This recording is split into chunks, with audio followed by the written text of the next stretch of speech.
behind the cape. You want to talk about T'Challa first? I kind of named the live stream after T'Challa, so that's crazy. So I mean, sure, I guess we gotta kind of talk about it. Feed the people. Yeah. So supposedly he's going to be back after Secret Wars. You got some scoop? Supposedly, yeah. I mean, nobody really knows what's going to go on. No, I don't have the scoop. That's according to Rejected Scooper, I guess. Is that the name? Rejected Scooper is the name of the source. Rejected Scooper. I can't say that I know the source too well. The content kind of lines up what we were talking about with Darius and Chill on the Thursday night show A couple of weeks ago. Where they were, kind of flirting with the idea of a Marvel pivot away from the T'Challa Jr. arc, Which is a good thing. Maybe moving away from Letitia Wright as well. Confidence score 1 to 10, about a 3. Sure. Just because where there's smoke, there's fire, right? And so multiple sources kind of flirting with the same thinking point seems to be positive. The problem with that positivity is that it's not substantiated by anything. Yeah, no. Sure. and as much as we like to think that we get in the terms of leakage from these studios, we get 10 times more misdirection from, all these other erroneous sources, whether it be the trades or scoopers or Reddit pages, what have you. Like, they're as involved in that as they can be because they can't shut it down totally. They have thousands of employees and they don't pay them all well. So, they're primed to give out information. It's just until I hear Nate Moore, until I hear Kevin Feige, until I hear any of the voices that were so loud about T'Challa not being in the MCU bend on that, kind of reverse course on that, then that's just kind of where I'm at with it in terms of my confidence. I can't put too much weight behind it. I mean, I don't have really too much trust at all, which is kind of why I'm not supporting them anymore. But at the same time, you're absolutely right. I do believe that we get a lot of rumors, and I feel like sometimes the rumors, there isn't enough there. And so people who are getting the scoopers are kind of filling in with their theories, and then somehow that gets conflated with the truth. Yeah. So, I mean, look, Smart Money, which Smart Money has been this way for a while, says that shit y'all put out last time ain't working. Like, send it back. Yeah. Send it back. Yep. Boo, tomatoes. So yeah. I don't, that's what Smart Money says. Again, issue with the Smart Money is that nobody's been putting money on the Smart Money. We've been Drake betting. So Facts. What am I to take from that? Yeah, I mean, nobody is, even the people who didn't support Recast T'Challa are not overly excited about the child. Yeah. And then Letitia Wright, honestly, she just seems to be a problem for Disney and Marvel. Like, every turn with Black Panther 2, we got some news where Letitia Wright, for one reason or another, had some kind of issue on set or was putting out problematic Instagram posts or whatever. I have a different feeling about this now, which I know she did. She put him in a position with some of her statements online or whatever. She was a little outspoken on some hot button topics, right? But kind of looking at it holistically now, knowing what we know about the production of Wakanda Forever, in the aftermath of Chadwick Boseman's passing, it would behoove Disney to kind of, in its various arms of media in the industry, to kind of feed the narrative of Letitia Wright being an issue, where they had a really bad workers' comp issue. Yeah, oh yeah. Where they duct taped her to a fucking motorcycle for that scene on the bridge or something like that. And she got injured, she broke her arm. Yeah, so it's like, it really behooves them to kind of move away from that, and kind of set her as the sore thumb, as opposed to, hey, we pressed really hard on this project, and the lead actor broke their arm and collarbone, and we had to delay shooting for months because of it. Then we had this whole complicated issue. That makes sense too. So track this, right? She gets injured while they're shooting. She has to go home and recover and heal. Yep. Well, what happens in the midst of her going home? Delays? No, well, yes, but why? What causes the delays? Oh, was it the strike? It was or COVID. Pandemic. Okay. COVID, right? I can't remember. She can't get back into the States until she takes the shot. Yeah. But she's like, the only reason why I'm over here is because of y'all. Yeah. Because I got hurt doing this bullshit. Yeah. So now you try to make me take this thing to get back over there, but I don't want to do it. And I'm only over here because of you. Y'all were at fault. Yeah. So I think that's where that allowance, because she never said she took the shot. Right. Never said she took the shot. But they allowed her to start shooting, even though Disney had that mandate about all of their employees having to take the vaccine. True. So all of this kind of lines up with, boom, we were kind of gas pedaling the we were full throttle down on the production of Wakanda Forever. We probably pushed a little too hard. Maybe Ryan, went above and beyond in terms of trying to get authenticity or whatever. Has some missteps. The lead actor gets hurt. She has to go home and recover. Pandemic doesn't allow foreign nationals to just freely travel without the vaccine. There's a lot of places. She is adverse to taking it. We gotta figure out a way to kind of work around this here, because we done made this big deal about it very publicly about the vaccine. Yeah. And now here's the lead actor in one of our movies that we have to have perform, doesn't want to take it, but we need to get her back here to finish this damn movie. Probably another reason why that thing felt so long and choppy is because they basically shot two halves. Yeah. And then all of a sudden, Disney quietly allows, again, a lead actor in one of their films to buck one of their most publicly or visible policies on the vaccine. That all kind of lines up. That lines up. But, okay, so where do we go from here? Is Letitia Wright so disaffected that she doesn't want to continue? And then, again, now this is more spin that, like, oh, well, they want to leave Letitia Wright. Because before we were full-fledged in the Black Girl Magic, right? So what happened there? Well, I guess my question is, if Letitia Wright does want to stay, she's not disaffected by any of the things that happen, and she wants to stay as the star, and Disney decides that they don't want to continue to keep her, that sounds like is that not like a Gina Carano type deal? Well, but Gina Carano wanted to be there, and they just kind of outright cut ties with Gina Carano. Like, it wasn't hey, you're going to show up in the next movie, but we're going to phase you out. It was like, nah, she's not going to show up the next season. It's done. So it's cut. She'll still get her check. It was a very for Black much Panther more 3 direct. as opposed to get out of here. An immediate axe. Yeah. Okay. So, I mean, they've kind of shown, if it's an absolute, like, the company can't stand her being here anymore, I think it would have been much more snappy. So maybe there's a few people within the umbrella who don't feel that it's a fruitful path forward. And that's just kind of driving this. Well, then, I mean, I would say that leaving that situation, well, yeah, how do you leave? How does Shuri not still continue to end up in the movies? Do you kill her too? What happens? It's Marvel's only option. It's their only option. T'Challa, T'Challa comes back, they can still park, keep Shuri. Yeah, they don't park superheroes in far distant universes. They don't put them on missions that are going to take ages and can kind of, keep them out of the limelight. They don't pass a torch truly. It's basically inheritance into the mantles based on death usually. But killing Shuri would be crazy. Would it though?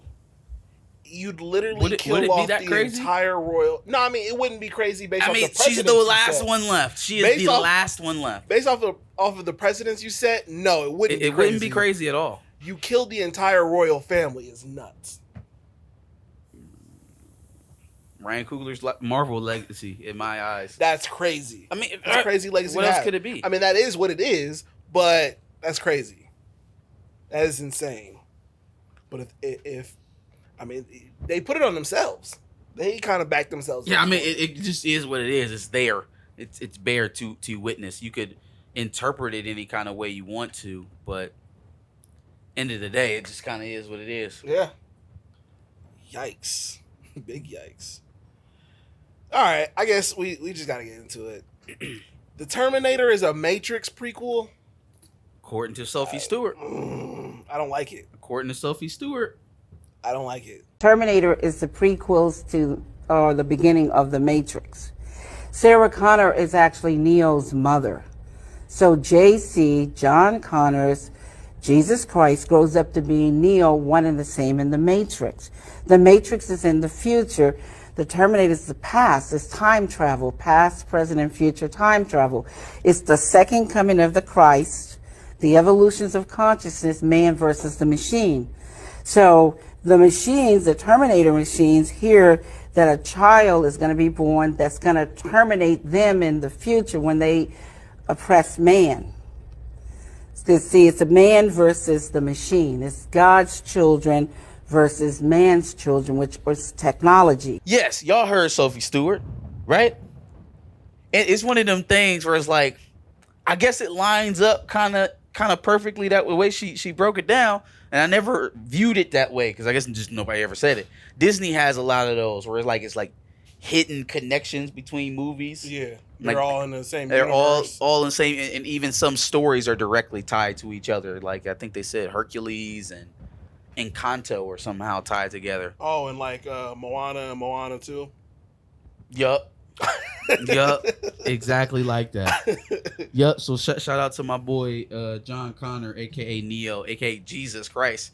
Like that's the one that threw me, was the John Connor Jesus Christ joint. But then at the same time, then I thought back and seen Neo in this post-apocalyptic world, and they exalting this white guy. It was like it basically is Jesus Christ. They basically are making him out to be Jesus Christ, the one. Facts. You know, he is Son of God, literally. He is the son of the Oracle and the Creator. Yeah. Literally the Son of God. Yeah, no, that whole thing is insane. I guess I didn't even realize the same people were. Yeah, that she did both of them. Yeah. I maybe somebody can refresh my memory. Is this the one lady who they tried to say didn't write it or something like that? Like she tried to sue the directors of the movie because they kind of like cut her out of it. I don't know. I don't know. Because she wrote some books that were, I guess, the impetus towards the idea behind the Matrix. But then that means she would have had to have already been involved with the Terminator if these movies are connected, right? Didn't the Wachowski brothers direct Matrix? Right. She sued them. She sued them and Warner Brothers. Yeah. Okay. That's crazy. I don't know if that's the same person, but I know there was a person who claimed to have written. Yeah, it's her because she capping. Nah. It lines up. That She shit capping. reads. That It's shit cap. reads. Okay. You want to talk about Supercell? The story of South Londoners who get Some superpowers. Yeah, bro. It's giving off Black Lightning vibes, but I liked Black Lightning, so I'm gonna give it a chance. What I don't think you told me. You said it came out June 27th. Mm-hmm. What is it coming out on a streaming service? Netflix. Okay. Went out on Netflix. Yeah, black people superpowers. This is that's about the clearest synopsis I can give you based on the trailer, but based on the cast, I don't know who is Ratman. You know any other projects that he put out? Ratman? No. Mm-hmm. Maybe it's a London thing. Oh, they got Lamar from BMF on it. Yeah. Oh, okay. See? All right. I'm interested now. See? Boom. I mean, yeah, all you ever really need is that one actor to make me go. Yeah, oh, it's okay. dude. Cole. Something Cole. The lead actor. Dude from House Party. No, Tosin Cole. Tosin Cole. Is not Lamar from BMF. No, but I'm saying it just takes one guy. Oh, the one actor for you would be, because yeah. I also didn't see the new House Party like I told you before. Well, but I seen BMF, and Wake so up. I know Lamar. So Wake for me, Lamar is that guy. Wake up. Yikes. All right. So there's going to be a new Man of Fire series. So with Yaya. Yeah. So Man of Fire, you might know as Denzel Washington, Mm-hmm. the movie that he starred in. They're going to make a series of it, and Yaya is set to star. You got to wash some of that race swap off of him. And to get some of that Simon Williams off. Look, guys, I can still play a black guy. Look. It's a good move. Now I think about it, because it's like, I don't want to see that bullshit, but I wouldn't mind seeing. It's an interesting story, so it would have to be a prequel to the saga with Dakota Fanning, right? Because he pretty much dies at the end of that movie, unless he escapes or some shit and lives a life after that. Who knows? I don't know. I think they probably have a better go of it going prequel, like the lead up, his life before he was personal security in Mexico for this white family for some reason, or half white family, because Mark Anthony. There you go. Mark Anthony was the dad in that movie. It was such a weird situation. Like, why are y'all living here? Anyways, why is the dad mixed up with these drug dealers?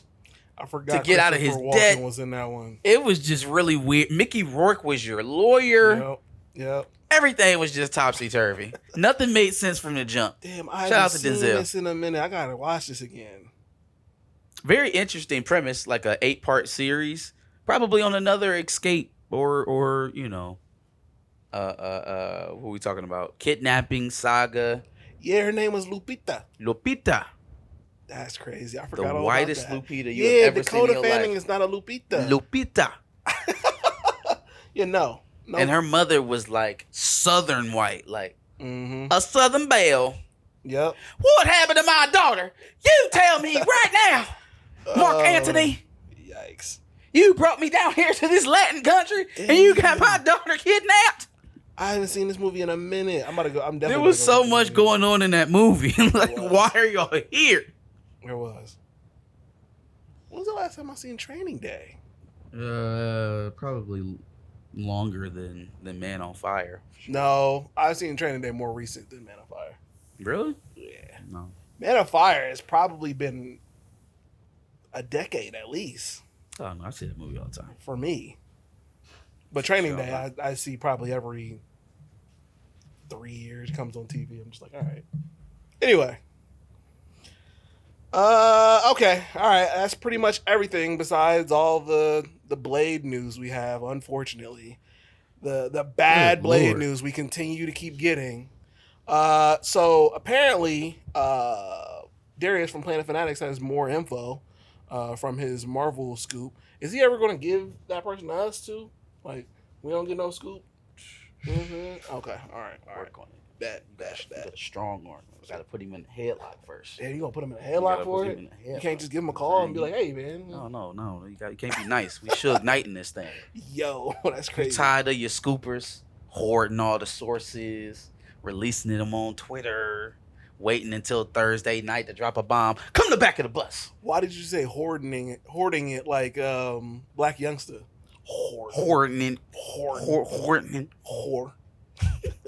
All right. Anyway, so Planet Fanatics tweeted, Blade is going to happen at Marvel Studios. Blade is still going to happen at Marvel Studios. The question remains, will it be with Mahershala Ali? My source let me know that some folks over at Marvel want to either shut it down or get a different actor in the role. It's a matter of time before they mutually part ways, and his vote just happens to be Trevante Rhodes. I mean, especially since now we know that the second director is gone, and they now need to find another. Well, they director. started with Bo, right? Yeah, they started with Bo, and then it was somebody else. Jan something. No, wasn't there somebody in between Bo and Jan? Those are the only names I remember. Okay, all right. So now we're going our third guy. Yeah. Okay. Yeah. So I don't know how, even if it's true, right? Let's take it at face value. Mahershala Ali's the problem, right? He's hard to work with, can't please him. He's totally in the wrong. Let's put this out to the public with Disney's name on it, exactly as we're reading it right now. Mahershala Ali's the problem. He's slowing the process down. He's too particular. He's difficult to work with. Now, on one side, you have a 2-time Academy Award winning actor, right? Who we haven't previously heard these things, at least not this loudly, about in terms of how they work with him. And he's worked with some of the greatest. Everybody from who was his partner in True Detective? Damn, what is that guy's name? Cast and crew over there to goddamn Aragon from in Hidalgo in Green Book. Forgot that guy's name too. It's like Hugo something. Whatever. He's had a Matthew McConaughey, hey. But he's worked with a lot of people, right? And I just haven't, that hasn't flirted around. It's very easy for a black person in Hollywood to get tagged as difficult, right? Mm-hmm. So that's what you got. That's his reputation over there. Then you got Disney. In the entire Disney umbrella, can we point to one studio that is known for their professionalism and their efficiency? From Pixar all the way up to Marvel, is there one studio under the Disney umbrella that we can point to that is known for running a airtight ship with solid processes and good output? Is there one umbrella you can point to that is known for those things? So if it's going to be a battle of reputations in a he say, she say, if so they split, which it is seeming like outside of these scoops, this is almost inevitable at this point. Mm-hmm. If it's going to be a battle of reputations, who wins that? The actor. Who wins that? The actor. Right? Like, if this is what this is what we're going with, Mahershala Ali is a problem, whether it's true or not. Right? If that's what we're going with, and that's what we're going to lead into at the onset of Mahershala leaving this project, they in trouble. They're in trouble. No, they're in trouble. Sure. They're in trouble. That's not strong enough for you to go back to another top flight actor of Mahershala's caliber and try to offer them a lead role and think that they're not going to call that to your attention in those negotiations. Number one, it could cause you to lose other deals. Number two, you now have lost a lot of leverage in future negotiations. If Mahershala Ali walks out of there, every other top flight actor that they try to either sign or retain from that point on is going to have an automatic bone in their back pocket. Hey, look, is this another Mahershala thing? Do I need to walk? Do I need to walk? Is this how like you guys did with Mahershala Ali? Do I need to leave? Oh, you're not going to do what I want in my project? Oh, so this is kind of why Mahershala left, right? Oh, you're not gonna give me what I want on my contract. Oh, this is probably why Mahershala left, right? Automatic. Which is going to make it very difficult for them to get top flight talent. I think this hurts Disney's reputation a lot more than it's going to hurt Mahershala's. Now, if the movie would have came out and it had sucked, then both of them probably would have been, But if we never see a bit of footage of Mahershala in that cape, with that sword, with the glasses on, he saved a lot of face. And Disney comes out of this looking terrible. Yeah. Looking awful. Yeah. Now, they might be able to still get would you consider Ryan Gosling top talent? Considering he won an Oscar? Yeah. Is he Mahershala Ali? No, but I think he's pretty as close as you can get as A-list talent without maybe being the A of A. So we can maybe still he's A- talent. So we can still get Ryan Gosling as T'Challa. Shut up. That can still happen? The meme can still happen. Okay. That's all I need to know. Parting thoughts on Blade, Disney saga. Any thoughts on who the new director could possibly be? Coogler. No. No. I had a thought that potentially this news with Mahershala being disaffected could be connected to the Jordan Peele interview. So you think they already knew? Yeah, well, let's assume that this Jan thing has been around and known in Marvel circles for a while now. Like maybe he's been out for a couple of months, and that's why the delay news came, right? Yeah. Well, why would we assume that Jordan Peele getting a meeting with Marvel wouldn't have been directly connected to the other two drops that came preceding it? A Jordan Peele Blade movie. If we now know that Yam was either out or about to be out, while Jordan Peele is is interviewing, and he's a known horror guy. Yeah. You know, it kind of all seems too perfect. You know, and if there's anything that could put a douse on the fire of a pending divorce, it's a glittery vacation at a 5-star resort.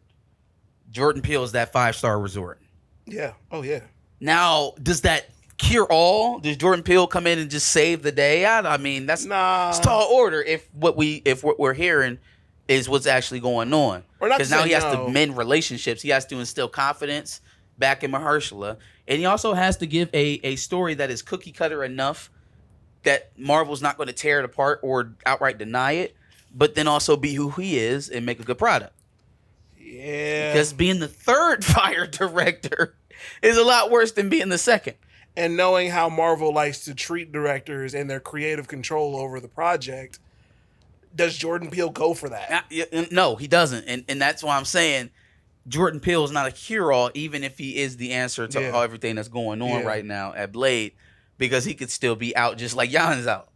Yeah. So, no, if you let him go, he can make a great Marvel movie. Hell if I know. Especially with Blade. I would, and I'm sure he was a Blade fan too, so he'd do it. He wouldn't do it any disservice. I would love it if the new Marvel Black It guy was Jordan Peele. Just because I feel like he's much more inventive. His mind is much more creative. He's much more tactful with his messages, and he doesn't rely on tropes to tell stories. And I trust him. You know, yeah, I trust him with IP, man. I do.